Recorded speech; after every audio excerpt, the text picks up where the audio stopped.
High energy, I like this, very good. All right, well our next performer is an Orange County native. He is another fellow graduate of the Students of Stand-Up Comedy. Make some noise for Seth Sultan.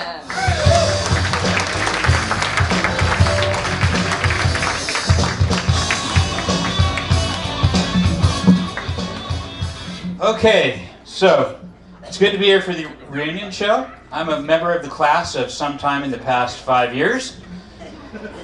I took Tom's classes down in San Juan Capuchino, right near a California landmark spanning generations and still standing today. Of course, I'm talking about Marie Callender's. I thought I'd give them a shout out because today, after all, is Pi Day, right? Yeah. So you may be incredulous when I tell you that I have an upcoming Netflix special, and with good reason, because I don't. But I do have an upcoming colonoscopy, which is similar because you're on camera, exposing your innermost self to people you don't even know, right? There you go. So, I am an OCOG. I grew up in Tustin, best known for nothing. Back in the 70s and 80s, wearing tough skins. These were unrippable pants, so durable they could probably withstand a nuclear blast and remain wrinkle-free. I had a privileged upbringing with a personal chef, Chef Boyardee. Let's see, I'd like the tossed greens with the mixed greens tossed with a light vinaigrette. And for the entree, I'd like the beefaroni and chocolate milk to drink. I was a late bloomer. I ran away at 30, okay? But I returned for more rent-free living. My main hustle is high school math teacher. We're known for being interesting, engaging, funny, less than 1% of the time. So I'm what's called a statistical outlier, which means I'm atypical, which means I'm unusual. So students ask, Mr. Sultan, when are we ever going to use sine and cosine in real life? I'm like, don't worry, you will. A loan app has places to sine and cosine. But let's not go off on a tangent, okay? I tried to keep the whole comedy thing really hush, but kids were coming up to me, they're like, Mr. Sultan, are you a comedian? I'm like, what? Where did you hear that? Wait, you want to come to a show? So, my side hustle is teaching comedy traffic school. And on a good day I get, hey Seth, where can we see you perform? And a bad day is more like, hey Seth, why is it called comedy traffic school? So an 8-hour class typically ends after 6 hours, to no one's objection. If I'm ever questioned about an early dismissal, I would just say, look, most of the class were speeders, so we were on an accelerated schedule. All right, so people from all walks of life attend the classes, all ages, occupations, and FICO scores, but they all share 3 things in common. They have a ticket, they have insurance, and they have absolutely no interest in being there whatsoever. So I actually had a guy come up to me with a crisp $100 bill, and he goes, hey Seth, what do you say, you let me go. What do you say? I go, absolutely not, that's illegal. It's unethical, and it's $200. A carpool lane violation costs over $400, but is not a point on your record because driving alone isn't dangerous, it just means you have no friends, right? You're asked, may I see your license, registration, proof of insurance, and your passenger, please?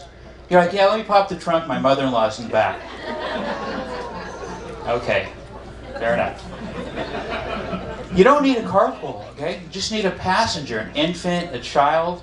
You could even use a crash test dummy. Those things are so lifelike, they can flee the scene and exaggerate injuries just like real people.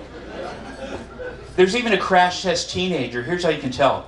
Never wears a seatbelt, always has earbuds in, and he can total his crash test parent's car without even looking up from his phone. Now, teens have the highest crash rate because of inexperience and immaturity, followed by Asians.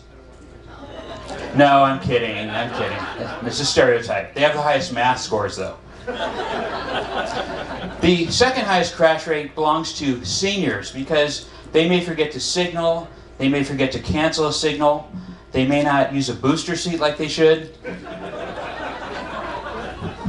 Okay, so I have this sign handy, and I found that people really appreciate it. I really find this comes in really good use.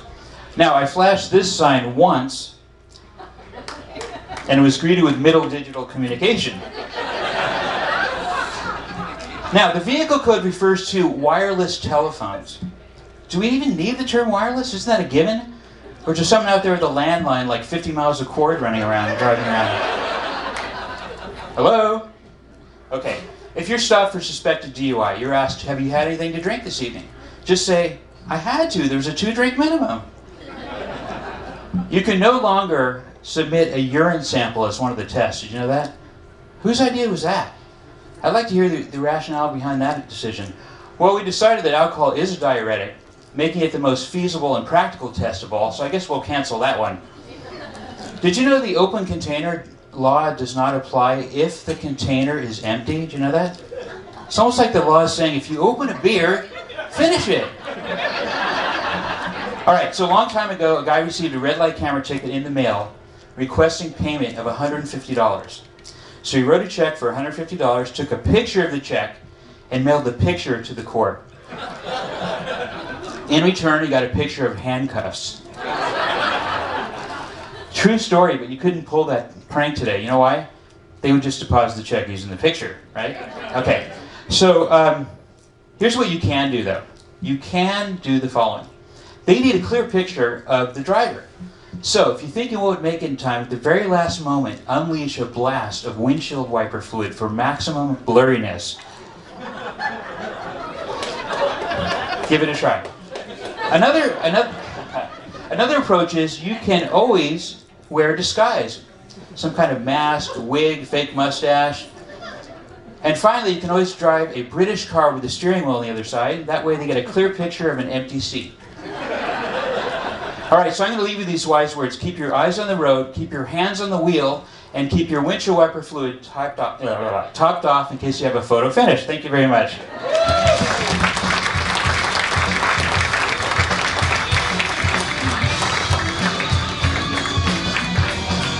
Seth Sultan, everybody.